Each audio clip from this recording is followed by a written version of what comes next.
Um, Hello and welcome to my first ever YouTube live. This is fun, easy, chill, casual, just sipping some tea here in Northern California.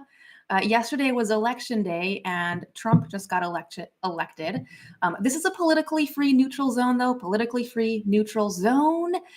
Actually, part of the protocol for my clients who are overcoming porn and sex addictions. Part of the protocol is to avoid the news during recovery because the stress of the news and politics, no matter what side a person is on, can very frequently and often lead to relapse in engaging in pornography or other addictive escapism behaviors. But today we're going to spend a little bit of focus on No Nut November or No Fap November, however you want to call it. And I have some very fun and sloppy notes that I slapped together a few minutes ago.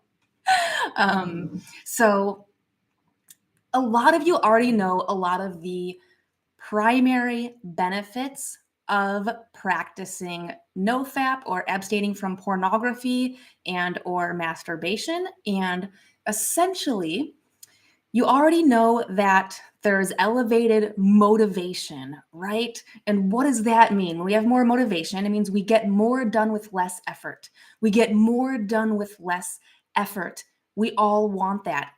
Essentially, what's happening is we are resensitizing the dopamine receptors in our brain so that things that give us smaller amounts of dopamine are going to feel like we're getting more dopamine from them, which means that we are more eager to be engaged and motivated to do those things, whether it's going to work, mowing the lawn, house chores, whatever it might be, right?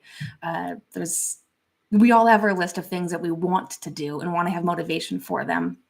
The other thing it does is, which is probably something you're already familiar with, is increased confidence. And by the way, we're going to talk about some of the untalked about things within NoFap. The increased confidence, increased motivation, those are like the obvious ones, right? Increased confidence, that oftentimes comes with, it requires discipline to engage in this. And because of that, when we do things that require discipline, and we are successful with it, regardless of the outcome, just the fact that we're choosing discipline increases confidence. So just be aware of that. And one of the things that I am going to talk about that isn't talked about very often is the nocturnal emission, otherwise known as a wet dream. I know a lot of the NoFap community, they experience shame, or they feel like they failed, or they feel like something's not working right. And in fact, it is the exact opposite. It's the exact opposite. It's something that when or if it happens, it's actually a good sign. It's a good sign that you are being successful with it. And here's why. Because if you have trained your body and your subconscious mind to watch pornography at certain time intervals, maybe once a day or maybe once every few days, and then all of a sudden your body is not having that experience, and you're doing a good job of keeping that experience away from your body and your mind, then your subconscious mind is tricky. And it says, I know how we can sneak in essentially an ejaculation. We'll just say it bluntly. The subconscious mind goes, let's do it when he's sleeping. Yeah, he won't be able to say no to it then. And so it's essentially your subconscious mind is using a last resort. Your subconscious mind is using a last resort because it says that you're not allowing it to happen during your waking hours. If that happens, celebrate, honor that what you're doing is working. Honor that what you are doing is working. That's what it represents. So I know there's a lot of like shame and all that around that. No, it's a good thing. It's a good thing. One of my clients recently shared that as a celebration in one of his wins. The other night, we have group coaching called Bravery Bootcamp every Sunday night. And he shared that as a win, which was a sign of recovery when healing from pornography addiction. That is a sign of recovery. Okay. Oh, fun. I have 2 people watching. Hi. This is really fun. This is my first time ever doing a YouTube live. So it is very fun to know that I have a live audience right here. Oh, side note, if you have questions that you want me to answer in this live or another one, then go to the link in the description and you'll be able to access my free tribe. And there's a section in there to ask me questions, and then I'll address them here. What else do I have in my fun little list here? Okay, yeah. Your subconscious mind will open up to a sense of purpose. When you abstain from pornography and masturbation, especially if your body is experiencing it every day or even a few times per week, and you choose to abstain and not engage in that activity, it allows your subconscious mind to be more open, and the drive increases for you to have a sense of purpose. And so this is going to show up in different ways. This is going to show up with curiosity. If you don't know what your sense of purpose is, your mind is going to start to get like creative and wonder what that is and begin to seek those things. And if you already do know what it is, then you're going to have a drive to be motivated to go and seek action steps in your real life that are in alignment with your purpose. And that feels really good. That feels really good every time. And if someone is addicted to pornography or anything, then having a sense of purpose is a mandatory part of the recovery process. Because when you are fulfilling a sense of purpose, it is neurochemically giving you a lot of the same neurochemicals that someone would get from an addictive escapism behavior, such as pornography. And so just be aware of that. Sense of purpose is so huge and very important here. What else do I have in here?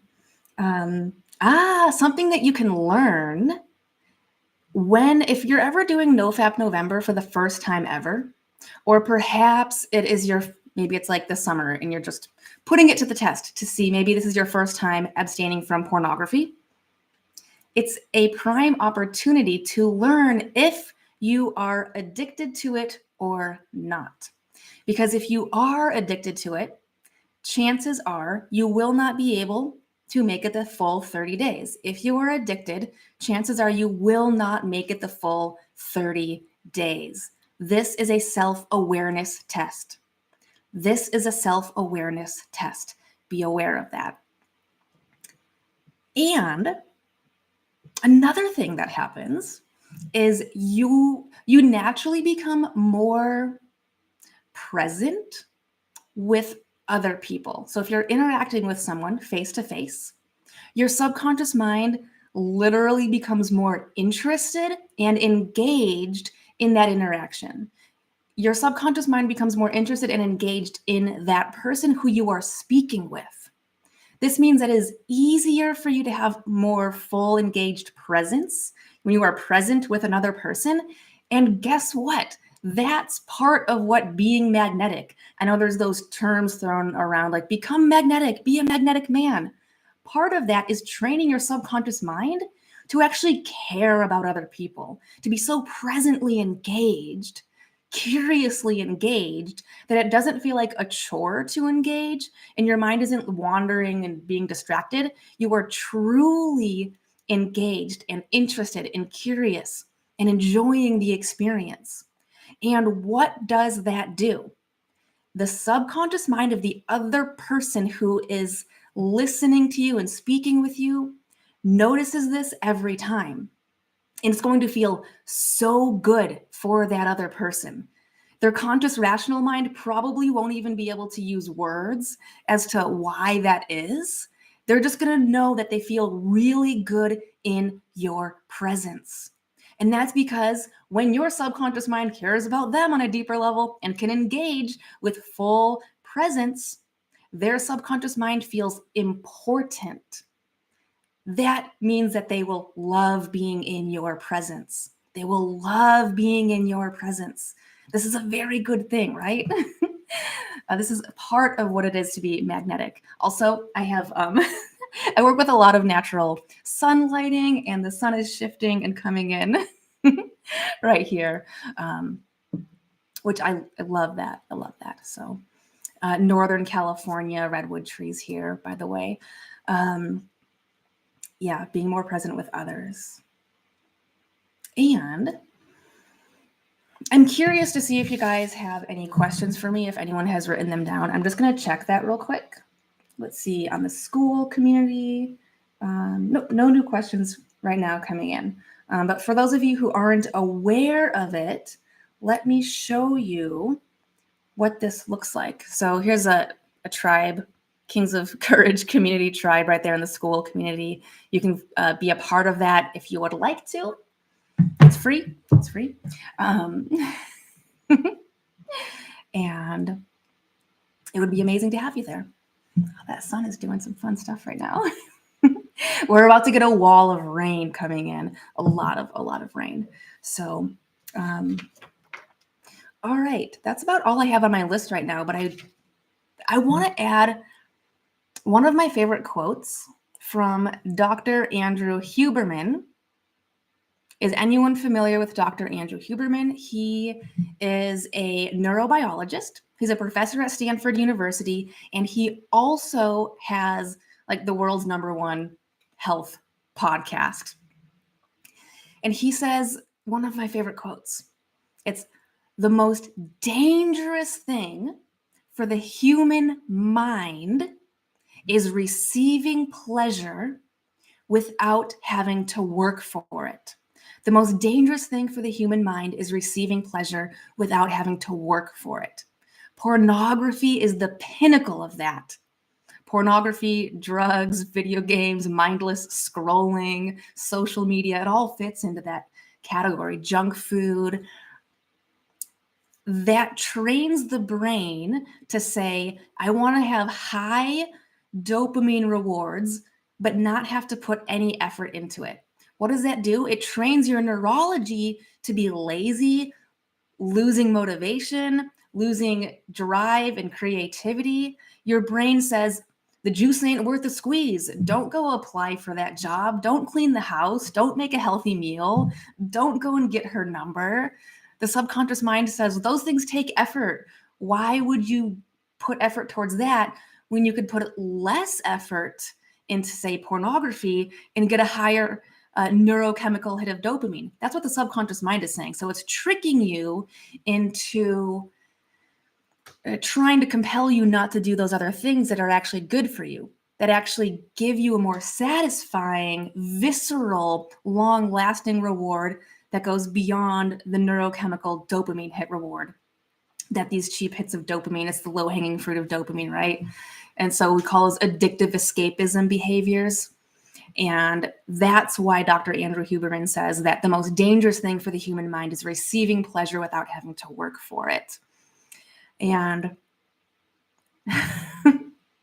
boy, pornography fits into that category like a lot. Yeah. All right. This has been a very fun and interesting Sunshine first YouTube live. I wish I knew who you guys were. I wonder, let me see if I don't even know how to learn this. Is anything in the chat? Okay, nothing's in the chat. I'm curious if any of you guys are watching this right now. All right, we got James. I think a cluttered house makes breaking this addiction nearly impossible. So what does that tell you to do with your house? Perhaps cleaning your house first might be a good idea. And that you might not have the motivation for that. And just remember, when we don't have motivation, it's okay because we don't always have it. We can always choose discipline 100% of the time. When we don't have motivation, we can choose discipline 100% of the time. And the more we choose discipline, every time we choose discipline, we are training our neurology to actually begin to have more motivation. When we choose discipline, we're actually training our neurology to have more discipline. And it grows and grows with time. And so, James, I would just start with one room at a time. And if that's even overwhelming, start with like one dish at a time. Start with whatever you can at a time, right? And grow from there. And yes, let's see what else. Thank you for your my very first comment in a YouTube live here. I don't know yet even how frequently I'm going to be doing these. I just wanted to do something brand new and different that I've never done before. And today was as good as any. I usually like to do it before 11 a.m. because then the sun is not doing these funny things. Also, fun little side note. Even though my primary focus now is to help men overcome pornography addiction, and I have the most comprehensive program to do so, I still have yet to find another one on the planet that is more thorough and comprehensive than mine. But before I did that, I used to be a wildlife biologist. So I have all of these feathers here that I found hiking in the woods of wild birds. I'll just find the feathers. So I have a bouquet of feathers in case anyone is wondering. And I think that's it for now. I'm going to be doing this more often. This was fun. Thank you. And oh yeah, click the link in the description if you want more. I can answer specific questions from you. And there's a whole bunch of free video lessons, mini online course. And it's like an intro into my larger program and getting to be a part of a tribe, a community where you can interact with other guys in there. And yeah, I know this requires discipline, but there's also ways to make it fun. And that's one thing that I'm always working on is how can we make this a fun and enjoyable journey? And knowing very well at the same time, for many people, many men are so addicted and filled with the emotion of shame that there's this one saying, you got to know this saying, you got to feel it to heal it. You got to feel it to heal it. And the reason why these addictive escapism behaviors exist, such as pornography or video games or binge eating or whatever it is because there is some unresolved emotional wounds within us, and it feels better to be distracted all the time. And those distractions are oftentimes addictive, or there's even what's called a healthy distraction, which can turn into an unhealthy distraction, which is some people are ultra hyper productive, and those productivity activities are still very distracting one from themselves. So part of this journey is no longer distracting yourself from yourself, allowing yourself to unplug from digital devices, unplug from the TV, the news, the whatever, that even unplugging from videos like this and unplugging from self-help books and podcasts and audiobooks and the whole thing, because we need time to just not have other people's voices coming at us. Give yourself ample time to do that. And it is going to be so uncomfortable. Things are going to surface that will not feel good. New awarenesses, emotions that you have been suppressing and keeping at bay for years and sometimes decades. But we have to allow these things to surface, gain the self-awareness, allow the most intense emotions to come through. Sometimes it's rage. Sometimes it's literally crying in a fetal position. These are very commonly needed experiences for anyone who is in any addiction to anything. And so you got to feel it to heal it. That allows the subconscious mind and nervous system to heal to a strong enough degree so that the nervous system finally feels safe enough to no longer need the addictive escapism, such as pornography or video games. Which reminds me, I forgot to say this earlier, really important. When you're abstaining from pornography and masturbation during any period of time, during the initial withdrawal period, you will probably likely notice that your subconscious mind is going to start to compel you to try to get low-hanging fruits of dopamine in other places. The biggest mistake that you could make is to go and say yes to those other things, such as video games or social media or mindless doom scrolling or junk food, because now, especially if someone is struggling with addiction, that's just going to create something called addiction switching or dopamine switching, dopamine hopping, where you hop from one addictive cheap hit of dopamine source to another. You're going to want to avoid all of your addictive escapisms if you want to make real progress. You are going to want to avoid all of your addictive escapisms if you want to make real progress, which also includes vaping and alcohol, video games, mindless scrolling. Those things, you'll probably notice an urge to go do those things more. If you say yes to those, then you're just not really using real discipline, and you're just pressing the easy button to the cheap hit of dopamine, but from a different source. So important, so under talked about. Thank you for the thumbs up on that one. Yeah, thank you. And so that is, I cannot emphasize that enough. Those of you who will make the most progress will also choose to be aware and identify all of your other addictive escapism choices.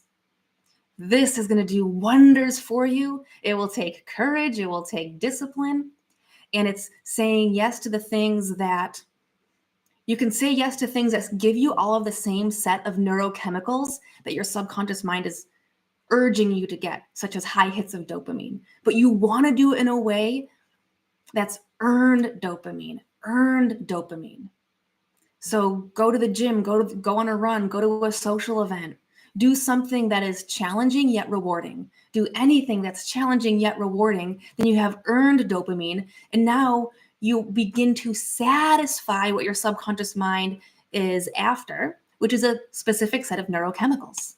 So get your earned dopamine through effort, even if it just means doing 5 dishes to get the momentum going. Even if it means just putting your shoes on to go get the mail, to get the momentum going, if that's all you got in you right now.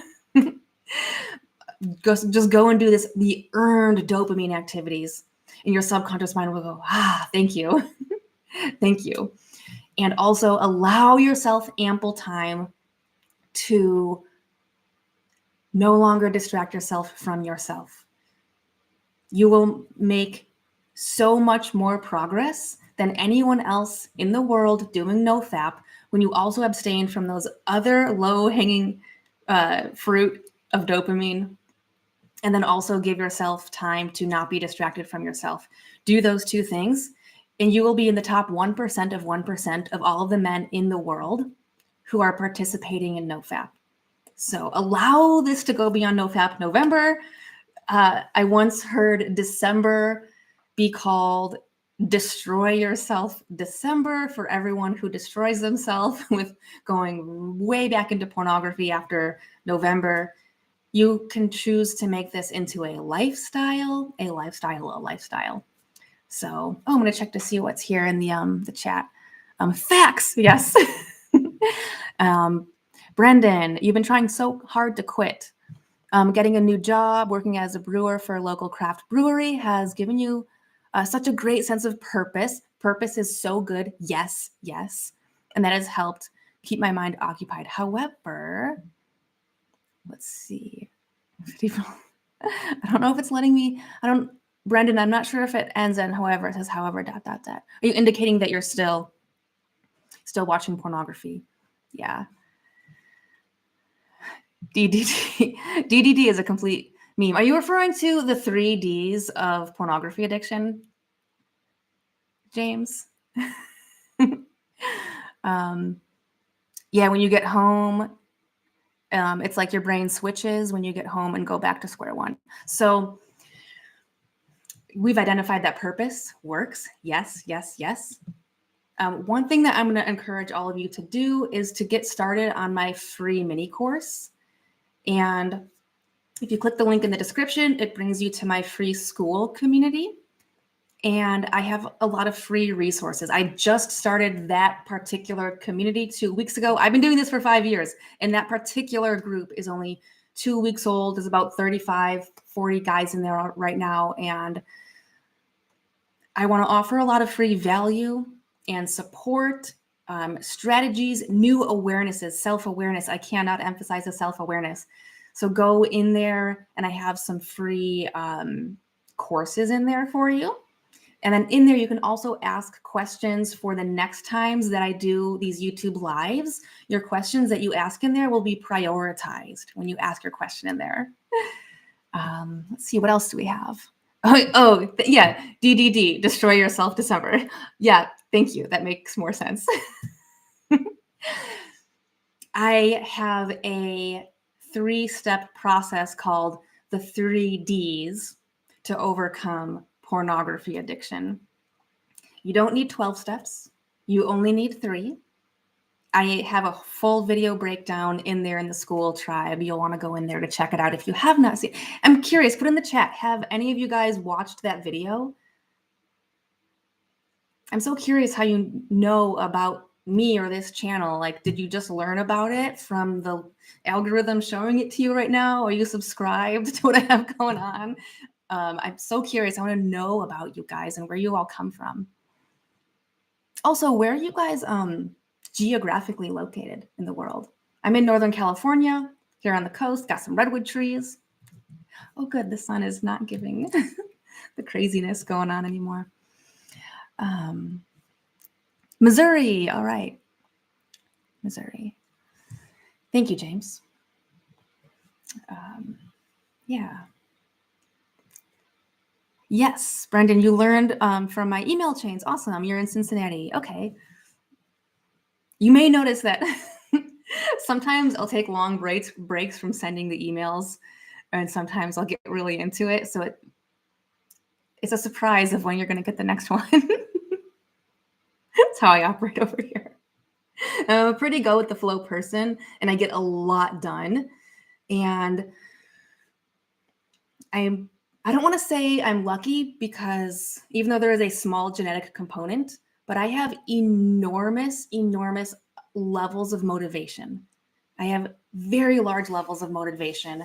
And that is because I live the lifestyle that I teach. I live the lifestyle that I teach. And so I love the things that a lot of people would require discipline. I am so motivated, and I just jump into things. And that's something that you can learn to do by training your neurology. And so that is just one of the things that I teach.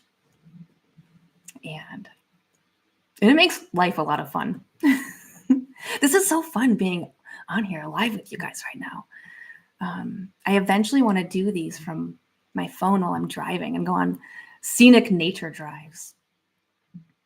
Also, for anyone who's not familiar with my past, my previous history, I used to have hypersexuality disorder as a result of brain damage and a 19-millimeter lesion on the left front lobe of my brain from ingesting a naturally occurring seafood neurotoxin that almost took my life many times.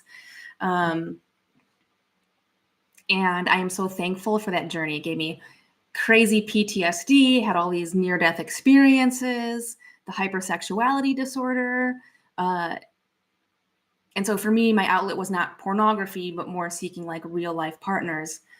And then I also was with a man for 3 years who was severely addicted to pornography, which is how I learned that pornography addiction was even a thing. I didn't know about that before.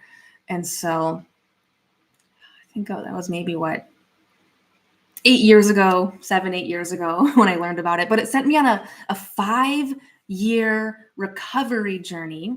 I had to take about 2 years off of work because I was like not a functional person as I was healing from brain damage and all sorts of gnarly stuff. I had like slurred speech. Sometimes I could hardly walk in a straight line. Sometimes I would collapse on the ground, and because my blood pressure would get so low. I had to get rescue breaths once because I stopped breathing. I was at high risk of cardiac arrest like every day for years. It was a scary, scary time. But I survived, and that whole entire experience is a gift. Is a gift because it allowed me self-awareness and to go on this totally amazing healing journey, and it allowed me to jump into this incredible sense of purpose that I now have. And so I am so full of gratitude for getting brain damage, PTSD, hypersexuality disorder, that whole thing. I could have gone my entire life not knowing that I had childhood trauma, but learning about PTSD and trauma as an adult when dealing with all that stuff opened my eyes and awareness to the unresolved childhood trauma that I used to have. And I was also addicted to external validation seeking, which is someone who has childhood trauma oftentimes goes into one of two categories: external validation seeking or self-isolation. Both come from the inner wound of feeling not good enough, inadequate, low self-worth. And a lot of men who watch pornography on a regular basis can identify with that. Either self-isolation or external validation seeking from the same emotional core wound of feeling inadequate, not good enough. And so I know we're going way beyond NoFap November topics. I'm just speaking off the fly with what comes to mind. I'm going to check the chat here. Brendan says, Jessica, we both have semi-similar experiences. My hypersexuality is caused by traumatic brain injury to my frontal lobe. Yeah, that is the same, or a series of them. As a late toddler, you developed a habit of banging your head. Okay, wow. One thing that I've learned, Brendan, and anyone else who's listening, is our brain is very amazing at healing. Very amazing at healing. And my brain works better now than it did before brain damage. I'm going to say that again. My brain works better now than it did before brain damage. And that's because I learned how the brain works, how the mind works, how to heal on very deep and thorough levels. I literally learned about this thing called BDNF, brain-derived neurotrophic factor, which allows for new dendritic branches to grow on pre-existing brain cells. It's like miracle grow for the brain. We can do that through intermittent fasting and through exercise. Those are the two strongest ways to get BDNF in your brain. You literally now can literally grow your brain to have more neural pathways to learn amazing things and to do amazing things. That's just a tip of the iceberg. A tip of the iceberg with the healing and what we can do with the brain, though. James says, I believe fasting helps heal the body faster. Yes, it very much so does. Because as our glycogen stores in our body go down, and our blood glucose levels go down, then it increases this very amazing and incredible process in our body called autophagy. Autophagy heals the physical body and slows down the aging process. And there's these cells, they're not this big, but there's like these big cells in our body. And what they do, they're scavenger cells. And they go around and they eat and recycle the damaged cells in our body. And when we're in a fasted state, that process of autophagy, where those scavenger cells are going around to get rid of or recycle the damaged cells in our body, that process goes up a lot. So the body begins to physically heal and repair. And that slows down the aging process. And then we can also heal from chronic illnesses as well. And most chronic illnesses, almost every chronic illness that a person gets is fully preventable and is triggered by unresolved emotional trauma, that is residing within our subconscious mind and our nervous system, and that changes our epigenetic expression in such a way that will eventually trigger chronic illness. So the chronic illness of ciguatera neurotoxin illness that I had, which hypersexuality disorder was just one symptom of everything. The way that I healed all of that was through emotional healing. I healed my physical body through emotional healing. Yes, I did paleo diet and intermittent fasting and things like that, and amazing supplements, but those were just like supportive aids. The thing that it did the true healing was the emotional healing. And I personally know people who have healed their stage 2, 3, and 4 cancer from doing emotional healing, because it changes the epigenetic expression, which changes the way that the body shows up. And it says, we're not showing up with cancer anymore. We're not showing up with arthritis anymore. We're not showing up with, you fill in the blank. These things, people can heal from these. You can heal from these, like, for real. There's more and more people. If you want like hundreds of case studies, go and look up Dr. Joe Dispenza's work. I literally watched someone get up out of a wheelchair at that event and watch someone heal from their cancer. There was a lady that I shared an Airbnb with. It was a group of us. And when she showed up, she had a protruding lump of cancer on her back that you could see and feel. And by the end of the 7-day meditation, it was an advanced meditation retreat. She was literally taking her hands and saying, like, feel it, it's gone. It was gone. Like, it was insane. And it was insanely amazing and awesome. Anyway, our bodies are very amazing. We can do incredible things. You can heal from chronic illness, addiction. You can absolutely no-fap the shit out of this month, right? You can absolutely do that. Yeah, the woman who got up out of the wheelchair, she had MS and she hadn't walked in years. And oh, that was so awesome. Oh, the whole room, everyone, there was 800 of us there and we were all like clapping for her. And she had 2 canes and she was walking slowly, but she got up. It's not like she just got up and sprang. She got up and she was walking fully. Oh, and even though hearing her story has nothing to do with addiction or pornography or nofap, it still helps you, and here's why. Anytime we hear the story of another person overcoming hardship, especially when people don't believe it's possible, we believe in ourselves so much more. We believe in what the human experience is capable of, what we can do. So never sell yourself short.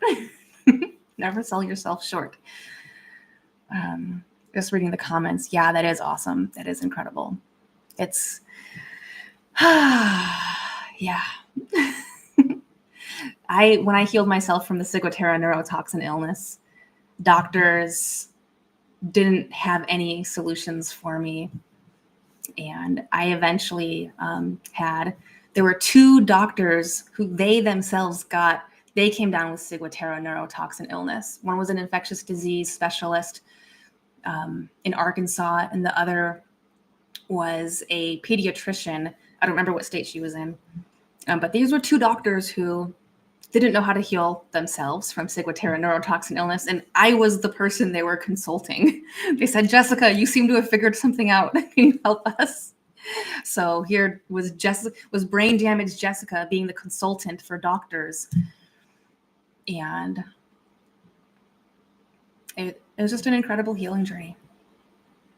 Yeah. Let's see what we have in the chat. Not believing in yourself is the most undiagnosed chronic illness. Yep. Because what we believe about ourselves, we're wearing that lens of perspective. And what we believe about ourselves is a form of self-hypnosis. What you believe to be true about yourself is the strongest form of self-hypnosis that you will ever encounter. And you have thousands of beliefs about yourself. And the subconscious mind loves to reinforce its own beliefs. So it's going to have you show up in the world to behave in such a way to reinforce your current existing beliefs. This is why when we change our beliefs, we begin to show up differently. When we change our beliefs, we begin to show up differently. And there are ways that we can change our beliefs. That's one of my favorite things to do. So I like to call myself a subconscious connoisseur and working with the subconscious mind, because the way that I had to heal myself from my everything, PTSD, addiction, chronic illness that I didn't know if I was going to live or not, I had to change my subconscious beliefs. And once I did that, that changes everything. It really does. It changes everything.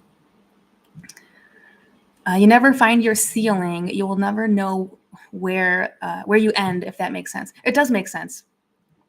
Yeah. And this is why failure is a good thing. Because when we fail, I mean, you could put a lot of effort into something. It doesn't mean you're going to succeed. But when we fail, sometimes it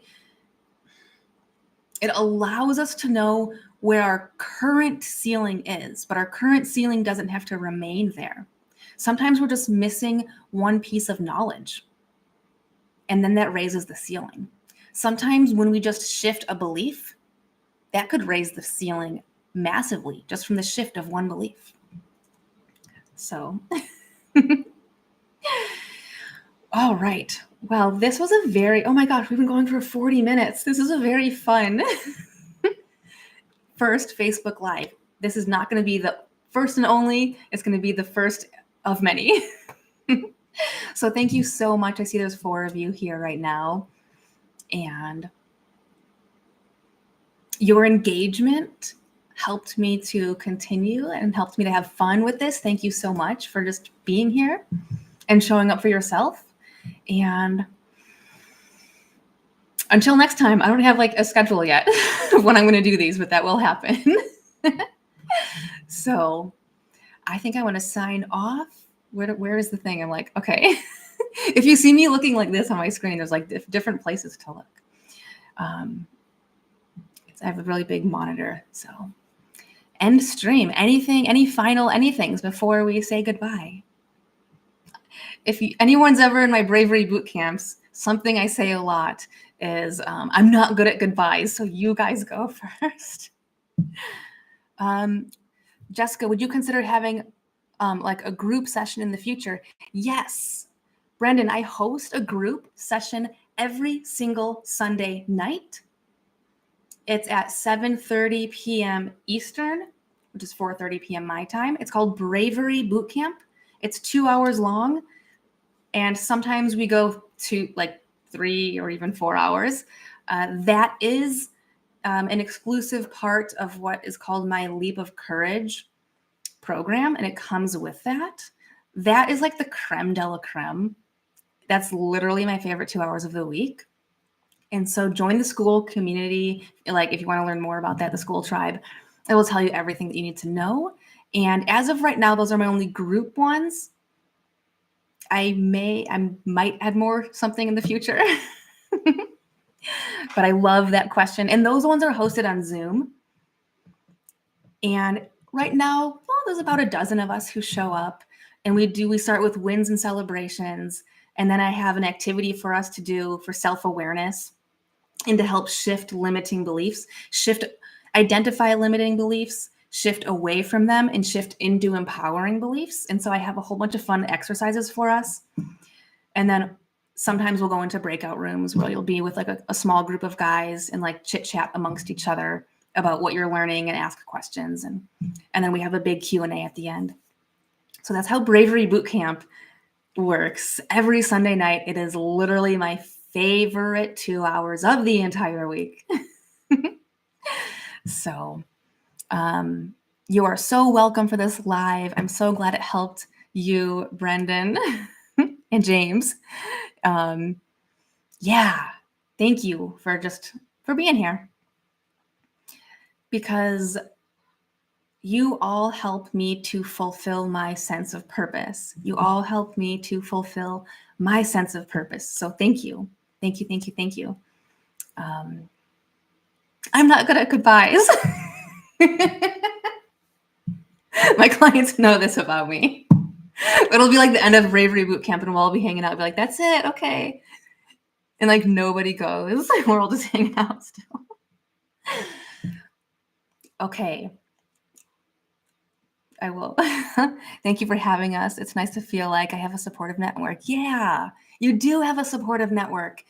And connection is the opposite of addiction. For anyone who feels like they're addicted to pornography or fapping or anything else, connection is the opposite of addiction. True connection fills your subconscious mind and your neurochemistry with everything that you need so that Your subconscious mind no longer feels like it needs that addictive escapism, like pornography, video games, gambling, mindless scrolling, all of that, right? And those are the things that put an even larger wall in between us and connection. So just remember that. Addiction is the opposite of connection. Watch my video on the Rat Park experiment and addiction to learn more about that one. I did a whole video on it. Alrighty, that's it. I've been trying to say bye for like 5 minutes. I'm not good at goodbyes. I'm gonna do it. Okay, 3, 2, 1, bye.